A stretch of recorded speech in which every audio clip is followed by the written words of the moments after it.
kembali dengan kuliah pada hari ini. Nah, sebelum kita melaksanakan kegiatan pembelajaran hari ini, mari kita berdoa terlebih dahulu. Ayo, siapa yang mau memimpin doa? Silakan Anzar. Doa mulai. Selesai. Oke. Untuk pertemuan kali ini kita melakukan pembelajaran kelas kakap ya, karena ibu guru kelas 5 yaitu Ibu Novi tidak berangkat dikarenakan sakit. Untuk pertama kali Buya akan melakukan absensi. Ayo, siapa yang kelas 4 yang tidak masuk? Alhamdulillah masuk semua. Untuk yang kelas 5 ada yang tidak masuk? Oh ada. Kenapa? Sakit. Oke. Semoga yang sakit akan sembuh dan bisa mengikuti kegiatan pembelajaran berikutnya ya. Oke. Siapa yang hari ini sudah sarapan? Sebelum kita berangkat sekolah, kita harus sarapan terlebih dahulu ya, agar kita punya semangat. Sebelum kita masuk dalam pembelajaran, yuk kita melakukan ice breaking terlebih dahulu. Yuk berdiri semuanya. Oke. Tepuk semangat. Semangat. Oke, terima kasih. Untuk materi hari ini itu yang kelas 4, yaitu tentang struktur organisasi desa dan kecamatan. Untuk yang kelas 5 materinya yaitu NKRI ya. Untuk yang kelas 4 dahulu, siapa yang tahu tentang desa? Desa. Nah, desa itu apa? Ada yang tahu? Tidak ada. Desa yaitu pemerintahan di bawah kecamatan yang dipimpin oleh kepala desa, atau kalian sering menyebutnya siapa? Ya, Pak Lurah ya. Pak atau Ibu kan ada ya sekarang yang lurah perempuan. Untuk struktur organisasinya yaitu ada apa aja yang pertama? Yang pertama yaitu kepala desa. Untuk kepala desa itu dipilih oleh siapa? Dipilih oleh seluruh warga yang ada di desa tersebut, dan pemilihannya itu secara langsung. Masa jabatannya Pak Lurah ada berapa tahun anak-anak? Iya betul, ada 6 tahun ya. Ada 6 tahun dan dapat dipilih kembali untuk 1 kali kemudian. Berarti ada 2 periode. Untuk di bawah kepala desa yaitu ada Badan Permusyawaratan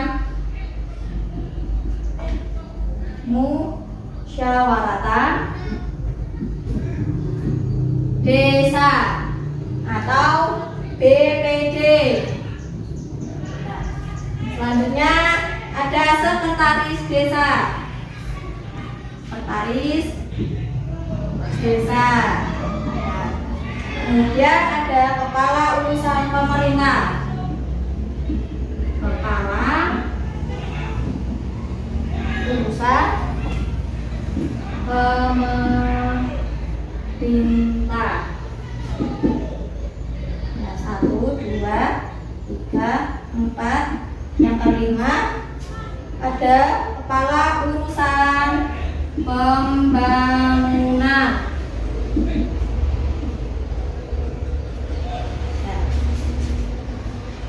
Dan untuk selanjutnya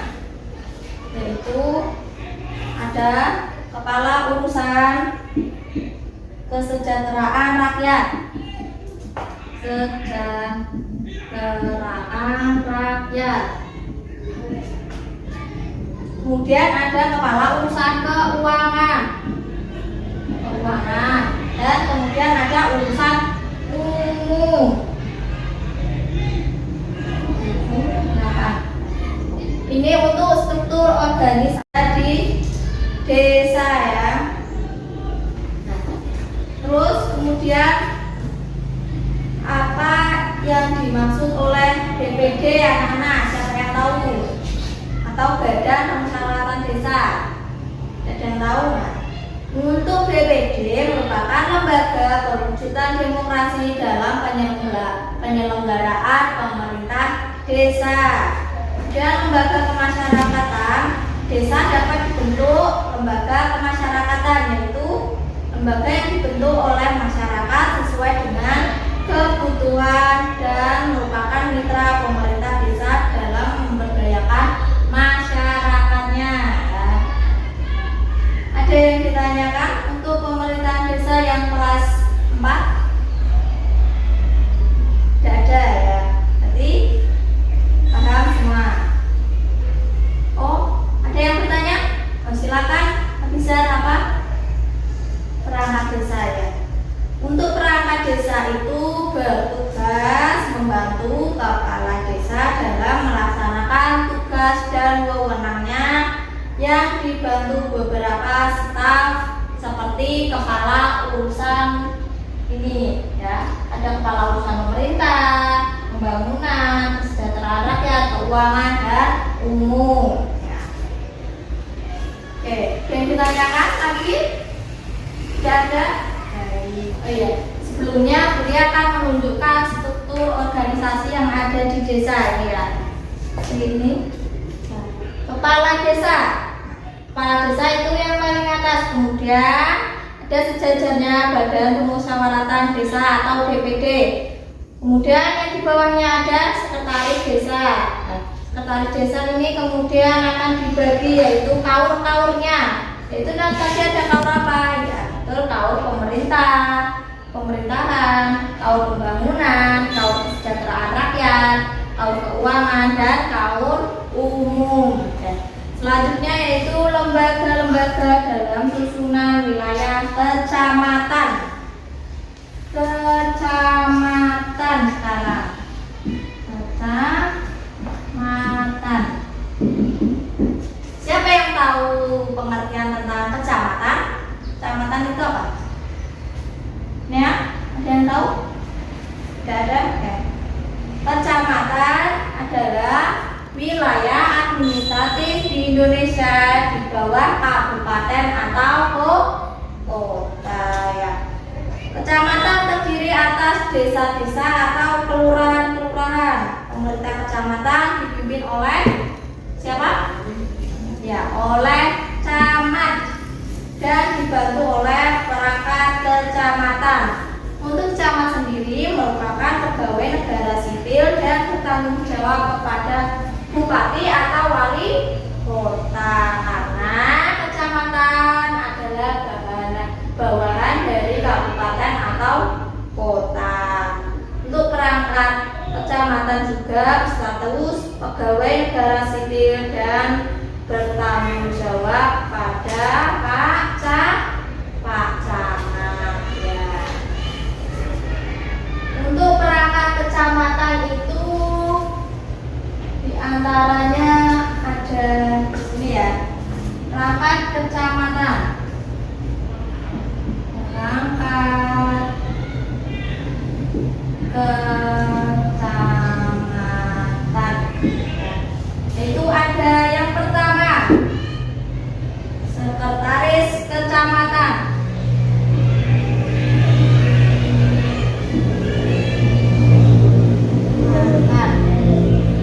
Yang kedua, seksi.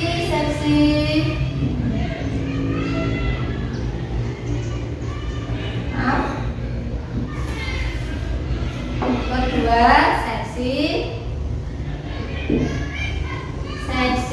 yaitu yang terdiri dari seksi pemerintah,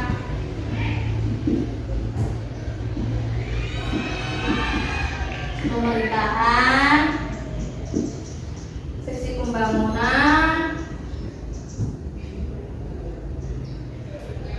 seksi perekonomian, 2-0 seksi kemasyarakatan,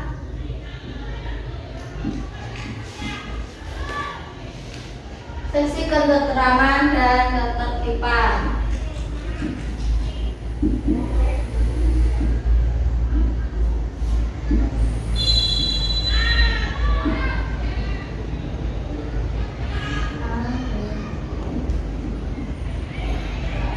Untuk seksi-seksi tersendiri yaitu ada 5 ya.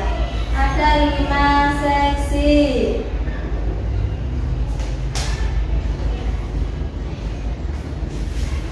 Untuk struktur organisasinya sendiri itu bisa dilihat ini ya. Bisa dilihat. Yang pertama ada Pak Camat ya. Kemudian sekretaris. Untuk di bawahnya sekretaris yaitu dibagi ada seksi-seksi tadi, seksi pemerintahan, seksi pembangunan, seksi perekonomian, seksi kemasyarakatan dan seksi ketertiban dan ketentraman. Dan di bawahnya yaitu ada desa atau kelurahan. Ada yang tahu tugas dari camat? Tugas Pak Camat itu apa ya? Kamu tahu? Tidak ada yang tahu? Oke. Tugas dari Pak Camat adalah melaksanakan kewenangan pemerintah yang dilimpahkan oleh Bupati sesuai dengan karakteristik wilayah, kebutuhan daerah dan menyelenggarakan kegiatan pemerintahan lainnya berdasarkan peraturan perundang-undangan. Seperti halnya desa tadi ya. Desa yaitu struktur organisasi di satu kecamatan dengan kecamatan lainnya juga belum tentu sama. Ada yang ditanyakan untuk kelas 4 tentang materi struktur organisasi desa dan kecamatan? Tidak ada? Oke. Kalau tidak ada, untuk kelas 4 ayo kita membentuk kelompok untuk diskusi ya. Sudah? Oke. Ini kelompok 1, 2, dan 3. Oke.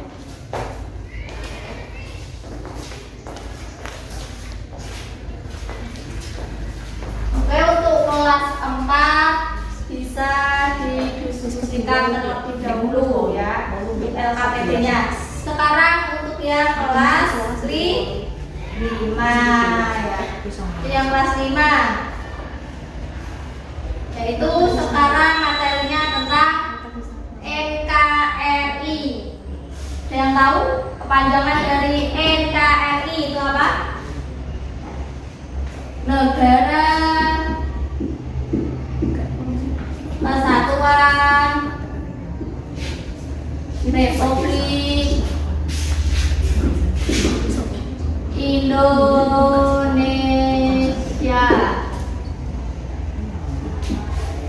Ya. Untuk pengertian NKRI itu apa? Di mana dipimpin oleh bangsa Indonesia, diawali dengan peristiwa proklamasi. Ya. Untuk itu, ayo semuanya untuk kelas 5 kita menyanyikan lagu Indonesia Raya terlebih dahulu ya. 1, 2, 3. Indonesia tanah airku, tumpah darahku. Di sanalah aku diri jadi pandu hidupku. Indonesia kebangsaanku, bangsa dan tanah airku. Marilah kita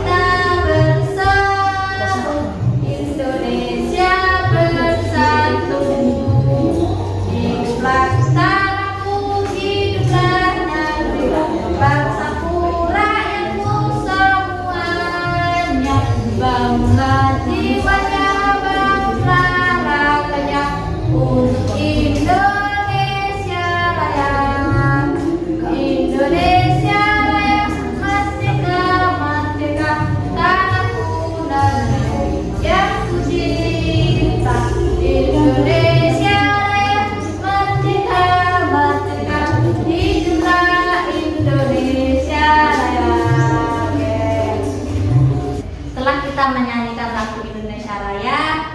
Siapa yang tahu pencipta lagu Indonesia Raya? Dari Iya. Jawa. Ya. Siapa? Oke. W.N. Supratman ya. Untuk lagu Indonesia Raya yang diciptakan oleh W.N. Supratman merupakan lagu wajib negara Indonesia. Lagu ini memiliki makna yang cukup dalam bagi keutuhan negara kesatuan Republik Indonesia. Nah, lagu ini memberikan kecintaan untuk senantiasa menjaga kemerdekaan yang sudah diraih dengan susah payah oleh para pejuang. Apa bu pejuang? Dulu zaman nenek moyang kita, negara ini yaitu dijajah oleh Jepang, Belanda, dan ada lainnya juga. Ya. Siapa yang tahu pahlawan-pahlawan kita? Itu ada Sultan Hasanuddin. Ya. Yaitu ada siapa lagi? Ada Sultan Agung. Sultan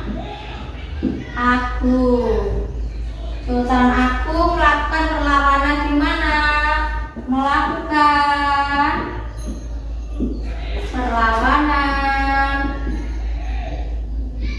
di Makassar. Setelah itu ada Sultan Hasanuddin. Sultan Hasanuddin melakukan perlawanan di mana? Oh, maaf ya. Untuk Sultan Agung ada di Mataram ya. Untuk yang Sultan Hasanuddin melakukan perlawanan di mana? Di Makassar. Selanjutnya ada Sultan Ageng Tirtoyoso. Sultan Ageng Tirtoyoso melakukan perlawanan di mana? Banten dan Jakarta. Ya.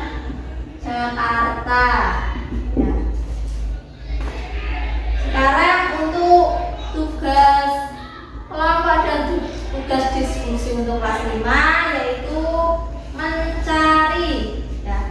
mencari siapa saja pahlawan yang ada di Indonesia dan melakukan perlawanan di mana saja ya. Oke. Ini akan Bunda bagikan.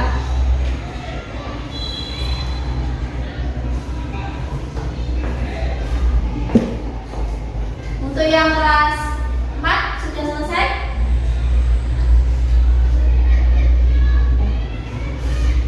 Kalau sudah selesai, silakan siapa yang mau menyampaikan hasil diskusinya?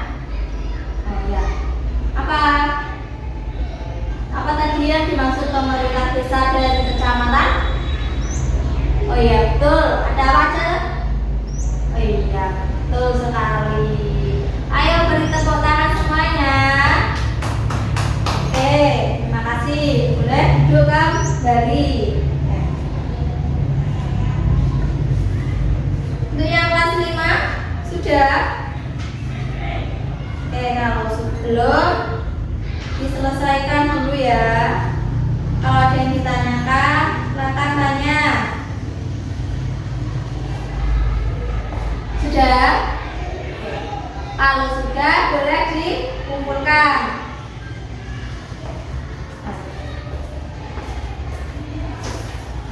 Untuk yang LKPD untuk kelas 4 beri ambil ya, kumpulkan. Oke. Kalau ujung-ujung masuk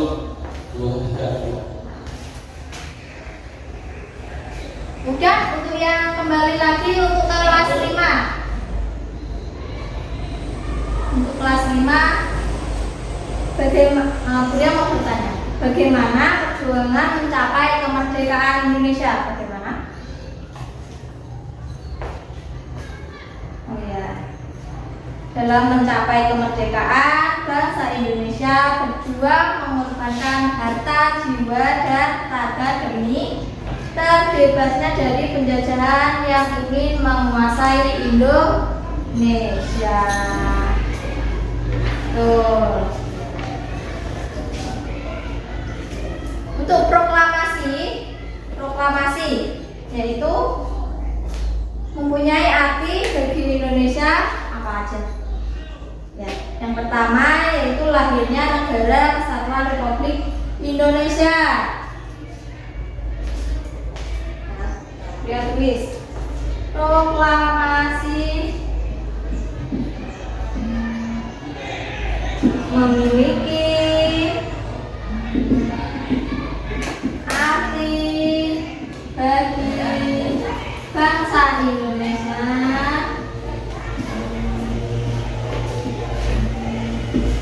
yaitu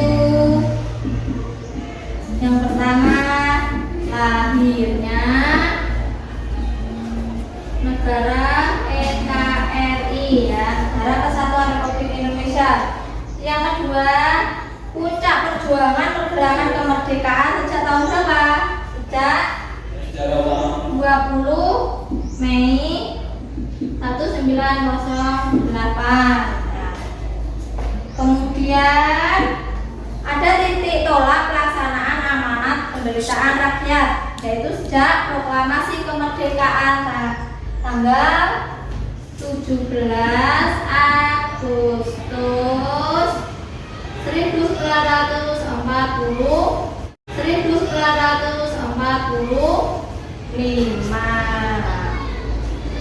Untuk proklamasi kemerdekaan Indonesia dikumandangkan pada tanggal berapa, anak-anak? Kemerdekaan kita? Ya, betul. 17 Agustus tahun 1945. Sejak itulah sejarah bangsa Indonesia sebagai bangsa yang merdeka dan bernegara. Mulai pada saat itu juga bangsa Indonesia menyusun pemerintahannya. Proklamasi kemerdekaan Indonesia itu merupakan sumber hukum bagi pembentukan Negara Kesatuan Republik Indonesia. Proklamasi kemerdekaan bertujuan untuk apa? Tujuan untuk mencapai cita-cita bangsa dan tujuan negara.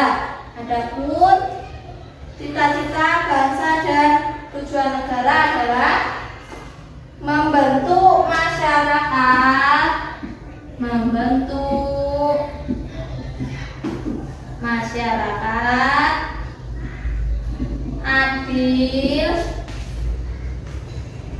adil dan makmur. Berdasarkan apa? Berdasarkan ya betul, Pancasila.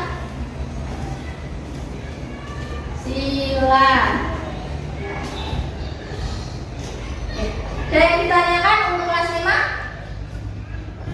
Tidak ada. Kalau tidak ada, kita melakukan kesimpulan pada pembelajaran hari ini. Untuk yang kelas 4, kesimpulan pembelajaran hari ini itu apa? Ya, tadi materinya yaitu struktur organisasi desa dan kecamatan. Kesimpulannya kita mengetahui tentang susunan yang ada di desa dan ada di kecamatan. Kemudian untuk yang kelas 5, untuk kesimpulan pembelajaran hari ini yaitu apa? Ya, materinya yaitu tentang NKRI, Negara Kesatuan Republik Indonesia. Kita dapat mengetahui pahlawan-pahlawan kita yang telah memperjuangkan negara Indonesia ini ya. Bisa tahu alurnya gimana penjajahan, dulu ada penjajahan, kemudian ada proklamasi kemerdekaan ya. Siapa pahlawan siapa saja yang telah memperjuangkan negara ini, dan untuk tahun kemerdekaannya Indonesia kita dapat mengetahui yaitu tanggal berapa tadi? Ya, 14 Agustus 1945. Oke. Terima kasih untuk pembelajaran hari ini. Kita dapat berkemas kembali. Semoga kita sehat selalu dan bisa bertemu kembali pada pembelajaran selanjutnya atau atau besok ya. Sampai rumah jangan lupa dipelajari kembali apa yang telah kita pelajari hari ini ya. Oke. Untuk menutup kegiatan pembelajaran hari ini, ayo kita semuanya berdoa. Untuk sekarang, untuk yang kelas 5 yang memimpin doa. Silakan Ahmad. Baik, selesai. Terima kasih. Kuliah tutup dengan salam. Assalamualaikum warahmatullahi wabarakatuh.